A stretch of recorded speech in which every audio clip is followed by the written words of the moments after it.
Hello दोस्तों, तो स्वागत है आप सभी का सिग्मा स्टडी में। और आज हम पढ़ने वाले हैं प्रश्नावली 1.2। चलिए शुरू करते हैं।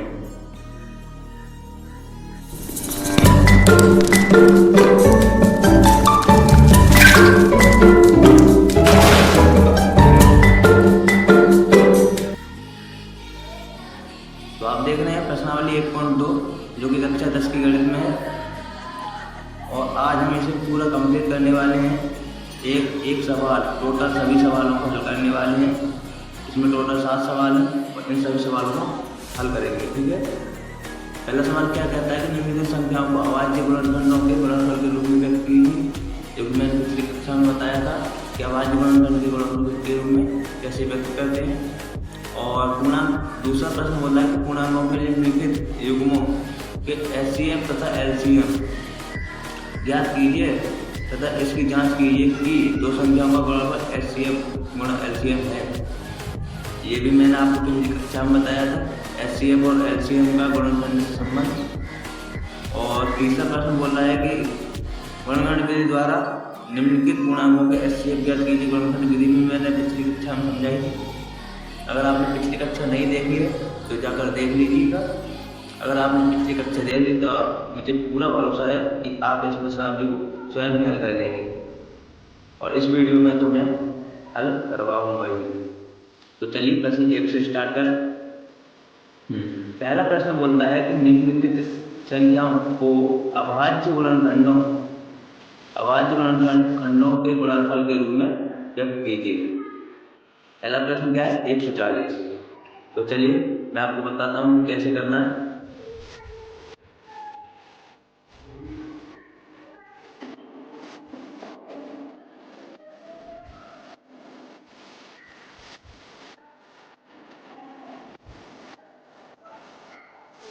मैं आपको बताता हूँ एक विधि।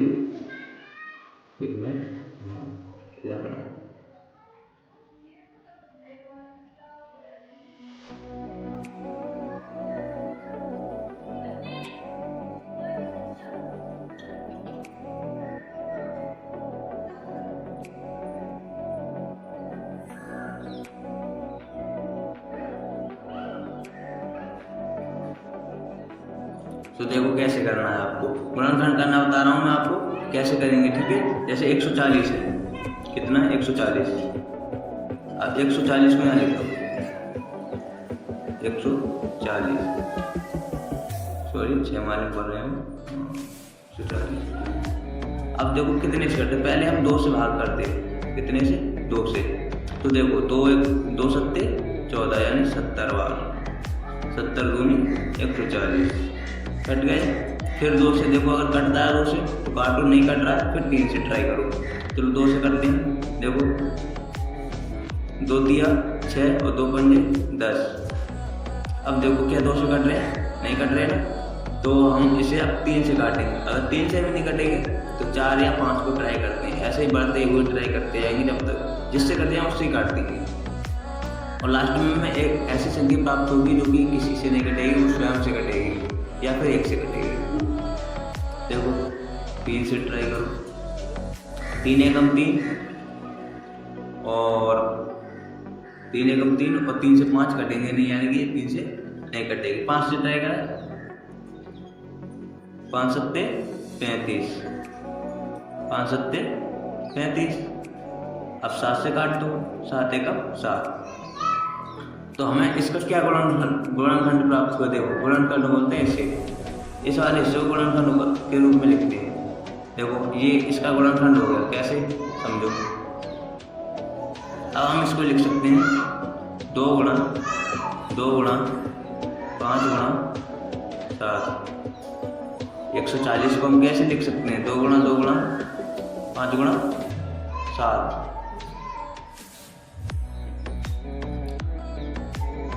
यानी कि 140 का गुणनखंड क्या हुआ? 2 गुणा 5 गुणा 7। ठीक है।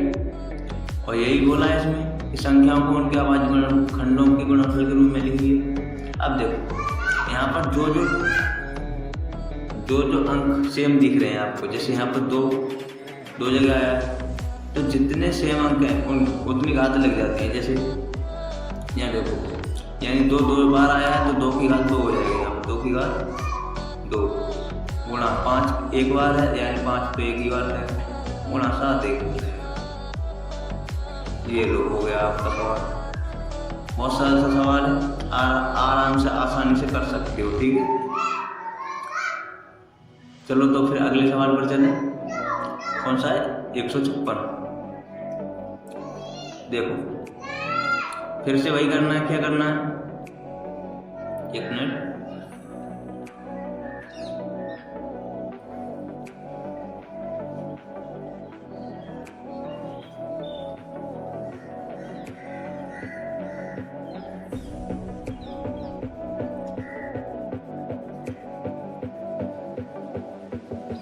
सॉरी,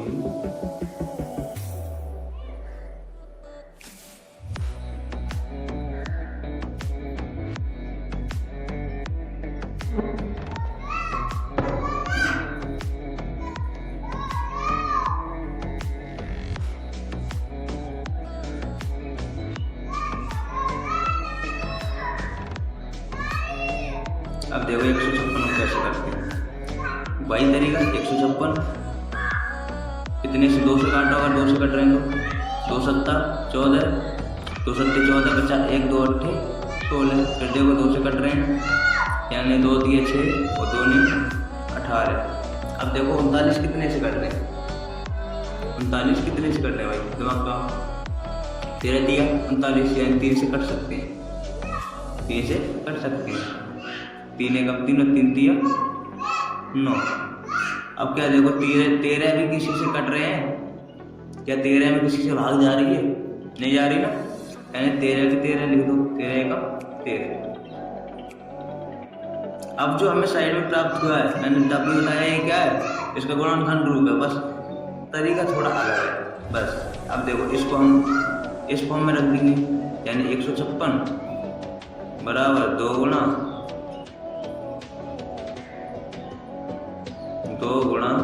3 गुणा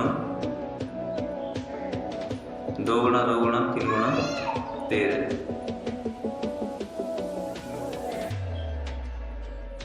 3 गुणा 13 समझ में आया? अगले सवाल कर लोगे या नहीं कर लोगे? कर लोगे ना, मुझे उम्मीद है आप कर लोगे। यानी 2 गुणा 2 की घात 2 गुणा 3 गुणा 13। देखो ये घात कैसे लगती है, मैं एक बार और बता ही देता हूँ। यानी कि जितने बार गुणा में एक ही संख्या, एक ही अंक जितनी बार गुणा में आता है, उस अंक की उतनी ही घातें होती हैं। जैसे यहाँ पर 2 जो अंक है वो यहाँ पर 2 बार आया है गुणा में, तो इसकी घात कितनी हो गई? 2 हो गई। समझ में आया? आई होप अगला सवाल तुम कर सकते हो। ये सवाल कर लोगे या नहीं कर लोगे? ये सवाल तुम आसानी से कर सकते हो। चलो मैं करवा ही देता हूँ, थोड़ा बड़ा सवाल है तो हो सकता है कि आपको थोड़ी प्रॉब्लम हो।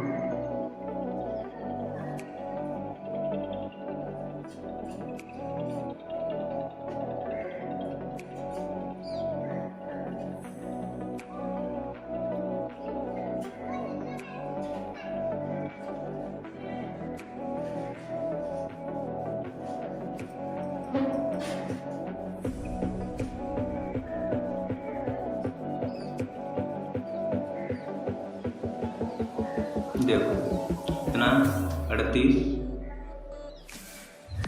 और 25। एक मिनट, थोड़ा ऐसे लंबाई बढ़ा दो इसकी, मतलब बड़ा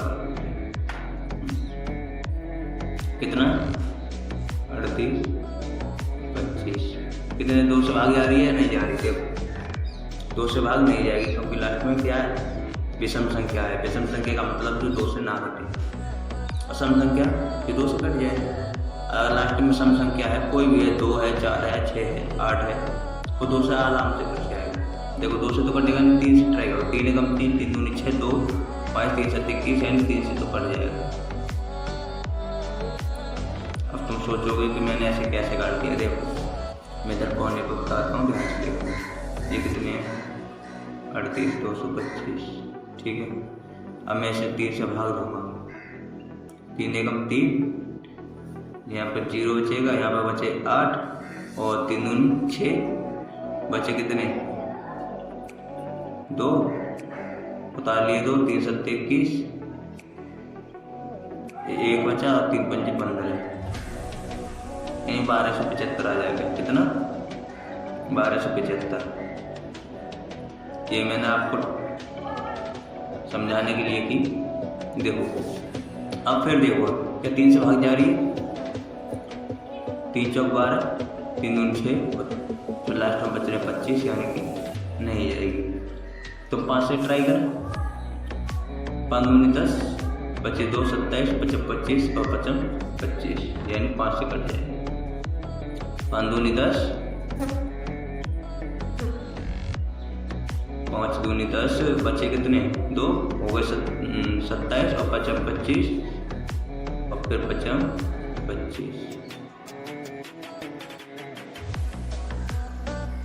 फिर देखो क्या, फिर 5 से ट्राई करो, 25 और 5 एकम 5,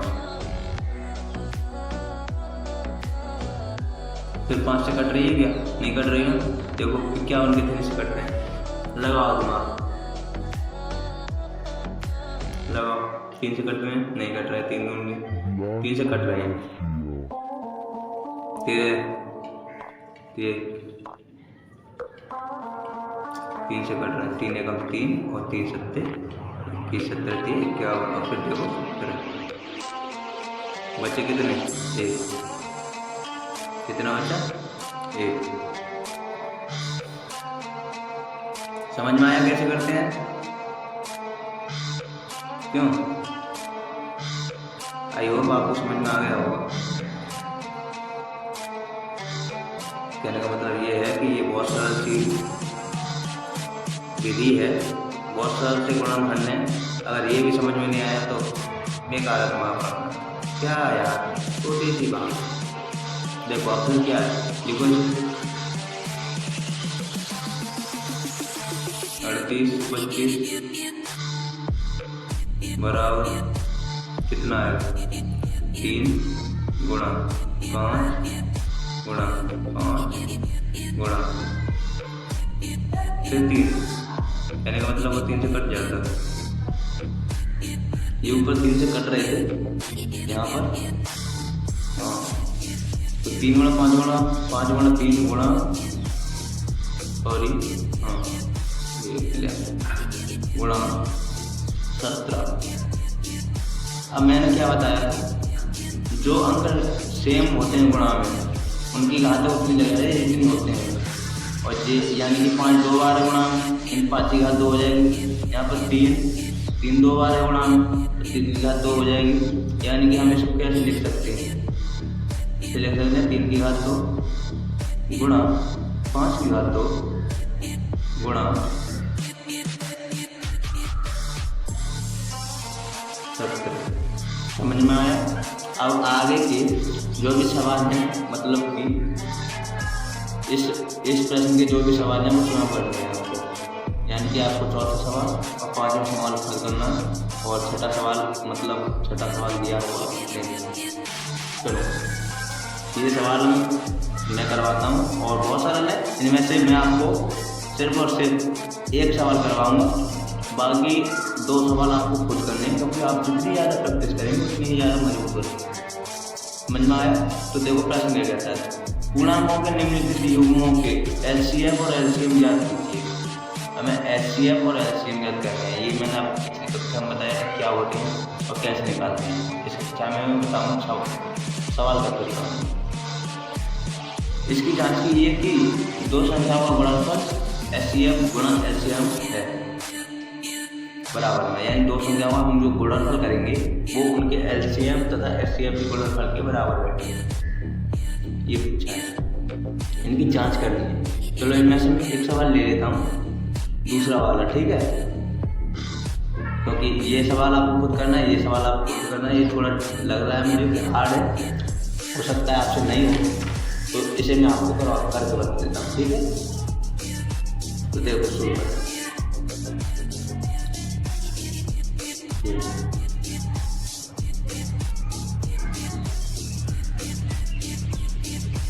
करना क्या है, गुणनखंड करने हैं दोनों को। गुणनखंड का मैंने बता ही दिया कैसे करने हैं।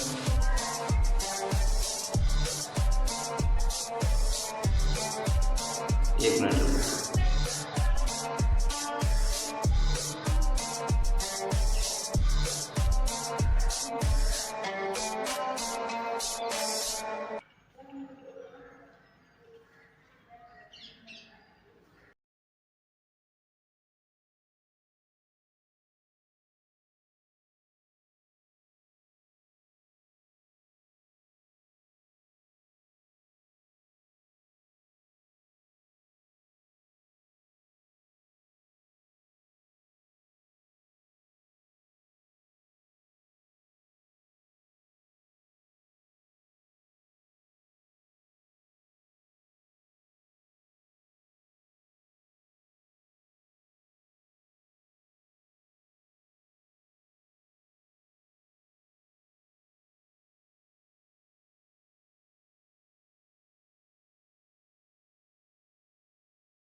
मैच करे, केवल केवल इसके दो मैच कर रहे हैं, चाहे इस वाले से इस वाले को मिला या तो दो ही तो यानी कि जो मैच कर रहे हैं, जितने मैच कर रहे हैं उतना क्या होगा, HCF होगा।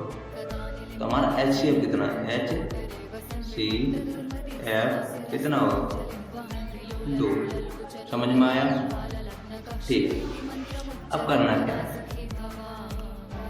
LCM कैसे निकालो, इस वाले को छोड़ो, इन दोनों में से केवल इन वाले को छोड़कर इन सब की आपस में गुणा करके और इसमें से एक को उठाकर उसकी गुणा कर देनी है बस। यानी कि इन दोनों में से एक लेना, बाकी सब के आपस में गुणा कर देंगे। तो मैं थोड़ा कैलकुलेटर की हेल्प लूँगा, ठीक है, क्योंकि गुणा थोड़ी लंबी है।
करना है, यानी ये जांच करनी है कि जो 510 है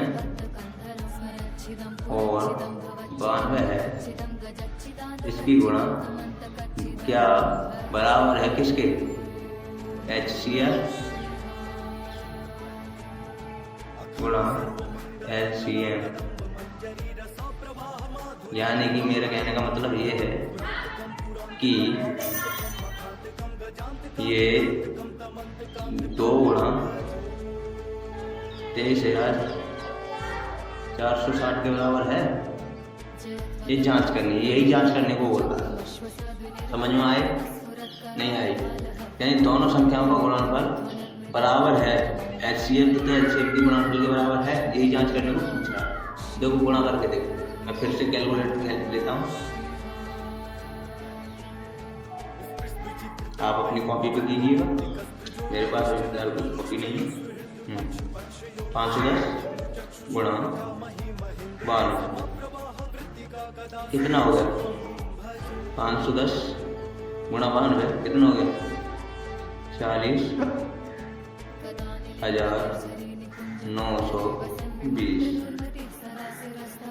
अब देखो क्या करना है, हमारे पास इसका गुणनफल कितना आया है, 40,920।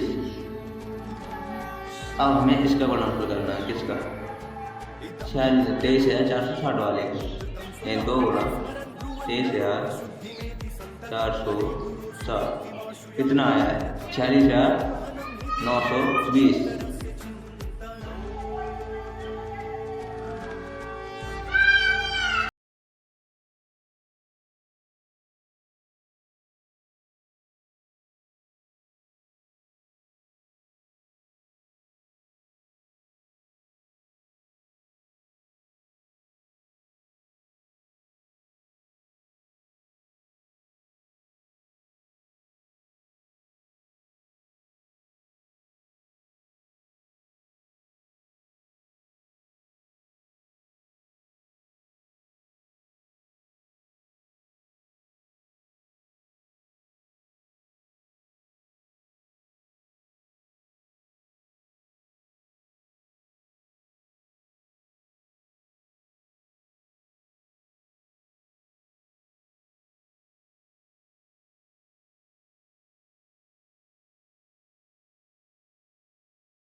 इसमें भाग नहीं गई। नीचे लिखा हुआ है, अगर सेम लिखा हुआ है नीचे, कहीं तुम नहीं दिया भाग, तो अगर सेम लिखा हुआ है नीचे यानी भाग नहीं गई, यानी इसमें भाग चली गई, इसमें नहीं गई, यानी कि ये दो तो सेम दोनों में है नहीं, ये दोनों कॉमन नहीं है।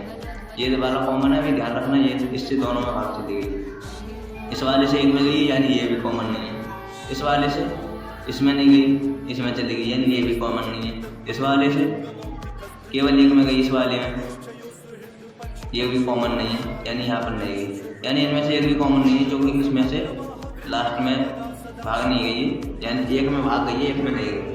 केवल और केवल दो ही ऐसा है, वो है अंक जिससे दोनों में भाग गई है, यानी कि हमारा HCF कितना हो जाएगा। मैंने बताया डायरेक्ट निकालने का तरीका, HCF कितना हो जाएगा, 2 हो जाएगा। समझ में आया आपकी? LCM और HCF डायरेक्ट निकाल लोगे, नहीं निकालना, आसानी से निकाल सकते हो आप ऐसे, इस तरीके से। समझ में आया? आई होप आपको समझ में आ गया होगा। अब जो सवाल ऊपर स्क्रीन पर है, ये मैंने पिछले वाला सवाल किया, लेकिन अब जो सवाल स्क्रीन पर है उस सवाल को आपको इसी तरीके से करना है।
अगर आपने अभाज्य संख्याओं की परिभाषा नहीं पढ़ी तो एक बार पढ़ लें ध्यान से।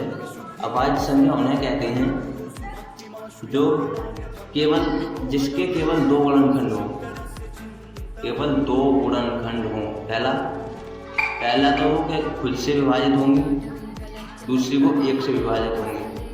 ये तीनों संख्या क्या है? अभाज्य संख्या है। और इन तीनों संख्याओं केवल दो गुणनखंड हैं। अभाज्य संख्या उन्हें कहेंगे जिनके दो से अधिक गुणनखंड हो। जैसे मैंने पिछली स्लाइड में बताया था, ये वाली देखो या ये वाला देख लो आप, यहाँ देखो, यानी 510 को हम 2 गुणा 3 गुणा 5 गुणा 17 के रूप में लिख सकते हैं।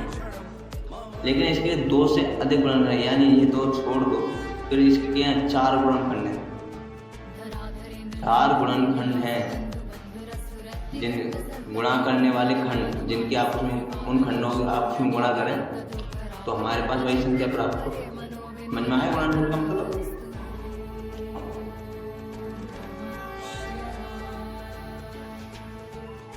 और अभाज्य संख्या मैंने बताई अभी कि यानी कि जिसके केवल दो गुणनखंड हो। कितने? कौन कौन से? या एक को स्वयं और दूसरा एक। अब इन तीनों में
HCF रखना है, तो अगर कोई संख्या गुणा में अगर वो बराबर से इधर जा रही है तो बटे में पहुंच जाएगी।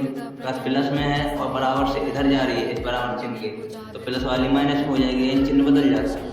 यानी अगर जब HCF गुणा में है फिलहाल तो ये बटे में पहुंच जाएगा। क्या हो जाएगा? ये हो जाएगा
पढ़ाई हुआ है, बस फर्क इतना है कि आप तो उस पर ध्यान तो देना स्टार्ट करें। पढ़ाई से ज़्यादा चीज़ मज़ेदार चीज़ तो कोई है ही नहीं इस दुनिया में यार। आ गया आंसर। अगले सवाल पर चले। देखो इस फॉर्मूले को याद कर लेना, ये आपके एग्जाम में भी काम आएंगे अगर सवाल आता है तो। और आपसे कोई छोटा मोटा कोई प्रश्न पूछ लेता है कि मतलब आपसे कोई पूछ ही लेता है किताब से, और थोड़े गाँव में हैं जो लोग होते हैं पूछ लेते हैं, थोड़े पढ़े लिखे होते हैं आपसे ऊपर, उनसे ऊपर जो होंगे पूछने पड़ जाते हैं, ये तेरी किताब में दिया ये बता पढ़ रहा है वो। चलो तो अगले सवाल पर चलें। जांच कीजिए कि किसी प्राकृत संख्या n के लिए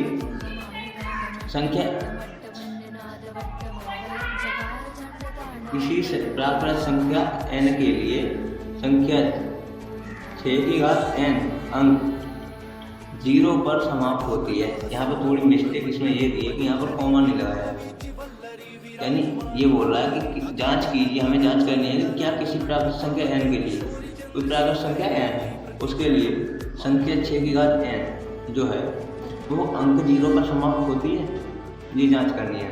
क्या करेंगे? देखो एक चीज आपने पढ़ाई हो, अपने अगर पढ़ी हो तो जो शून्य नियम बोलता है, शून्य नियम, या फिर हम कह सकते हैं कोई भी ऐसी संख्या जो शून्य पर समाप्त होती है, उसका एक नियम है कि वो उसके जो गुणनखंड होंगे उसमें 2, यानी शून्य पर समाप्त होने वाली संख्या के गुणनखंड में 2 तथा 5, ये वाला जो गुणनखंड है ये जरूर आएगा।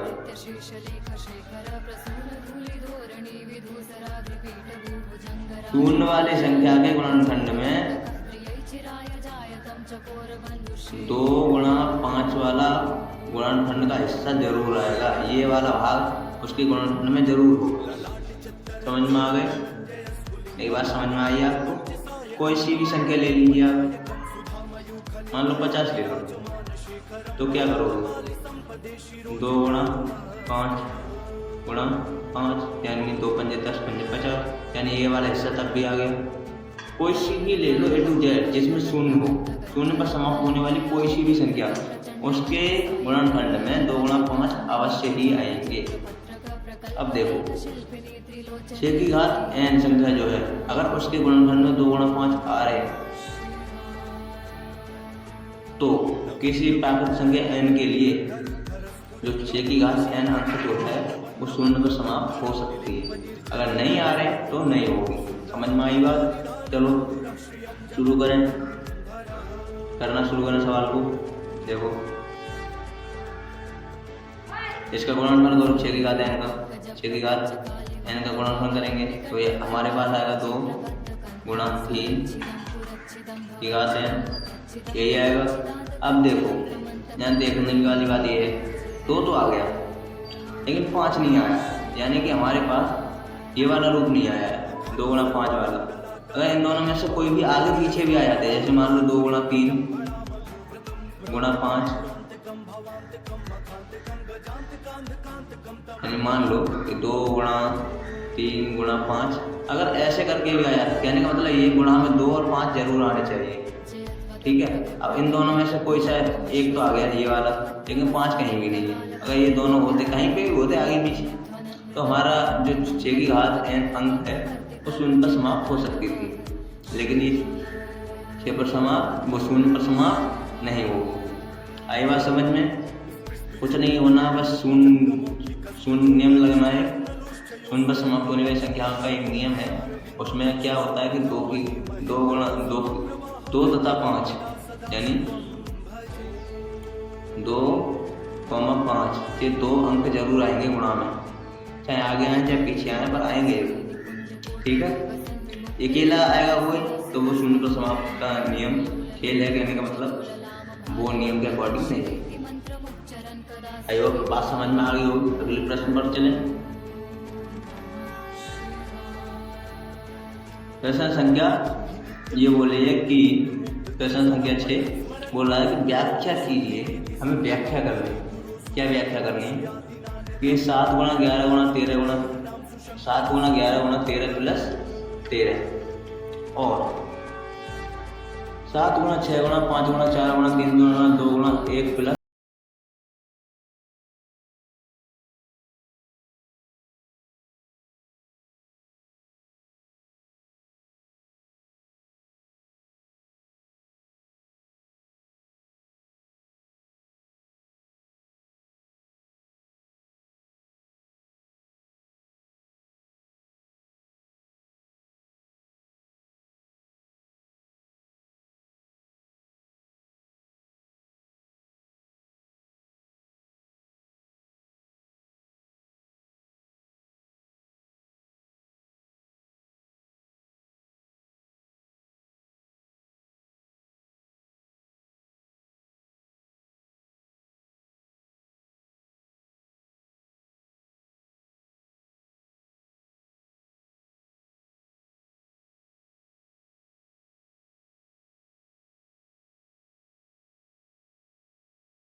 ये क्यों है? तो हम अंकगणित के आधारभूत प्रमेय को लागू करते हैं और सिद्ध करते हैं कि ये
वो 18 मिनट तथा 12 मिनट का एलसीएम होगा। क्या होगा? एलसीएम होगा। देखो करो, 18 के अभाज्य गुणनफल करो और 12 के अभाज्य गुणनफल करो और दोनों का एलसीएम और एचसीएफ निकाल लो। मैं बताऊंगा एचसीएफ क्यों और एलसीएम। हमें पहले खाली केवल और केवल एलसीएम निकालना है लासा, ठीक है। और आपके पास जो उत्तर आए वो आपका उत्तर हो जाएगा, कुछ नहीं करना है। सवाल तो बहुत सरल है, बस हाँ मैं बता रहा था कि इंटरव्यू में ऐसे पूछे जाते हैं कि दो बंदे हैं, मतलब दो इंसान हैं, कोई भी हो सकते हैं, चाहे वो किसी जानवर को ले, दोनों एक स्थान से एक समय पर चलते हैं, रास्ते की लंबाई भी बता देंगे इतना लंबा पथ है, तो उन्हें पुनः उसी स्थान पर मिलने में कितना वक्त लगेगा या कितने चक्कर बाद वे पुनः उसी स्थान पर मिलेंगे। यानी सोनिया कितने चक्कर लगा ली और रवि कितना चक्कर लगा लेगा। रवि को कितने चक्कर लगाने पड़ेंगे और सोनिया को कितने चक्कर लगाने पड़ेंगे कि दोनों एक स्थान पर आ जाए, कितने चक्कर लगाने के बाद। ऐसे सवाल इंटरव्यू में बहुत पूछे जाते हैं, ठीक है। तो चलो मैं आपको ये वाला सवाल करके बताता हूँ कैसे करना। हमें केवल 18 का गुणनफल करना और 12 का गुणनफल करना और दोनों का एलसीएम निकाल लेना। अब करना क्या है, देखो ऐसे करेंगे, थोड़ी दिक्कत आएगी। चलो मैं ऐसे भी कर देता हूँ और शॉर्ट ट्रिक से करेंगे तो जल्दी हो जाएगा। शॉर्ट ट्रिक से तो कुछ नहीं करना है, बहुत सरल है, और इससे मैं करके बता देता हूँ क्योंकि एक आधा आपको आना चाहिए। 2 ने 18 बचे 9, 9 को हम लिख सकते हैं 3 गुणा 2।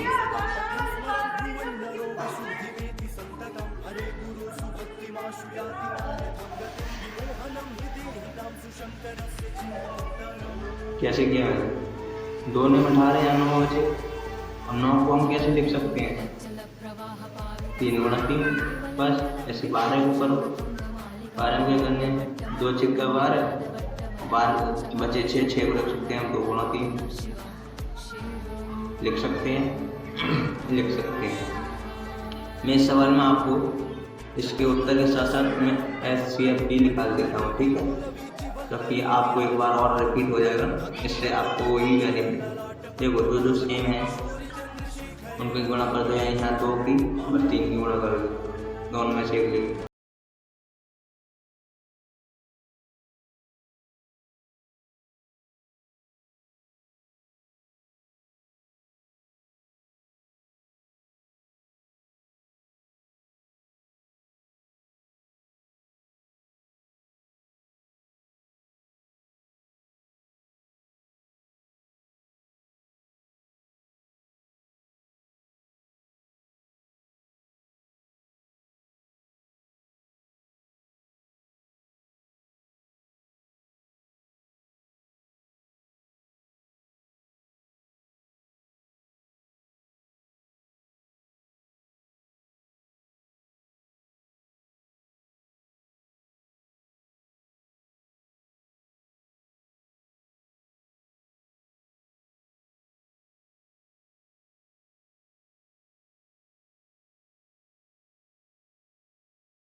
क्लास पूरी समझ चुके होंगे और अच्छे से सीख चुके होंगे।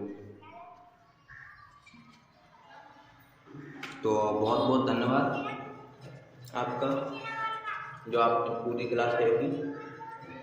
और अगर वीडियो अच्छी लगी हो, अगर क्लास अच्छी लगी हो तो वीडियो को लाइक करना, चैनल को सब्सक्राइब करना और बेल आइकन बटन को दबाना मत भूलना, ताकि आपको हम जो नई वीडियो डालें उसकी नोटिफिकेशन पहुंच जाए। Thank you very much, take care.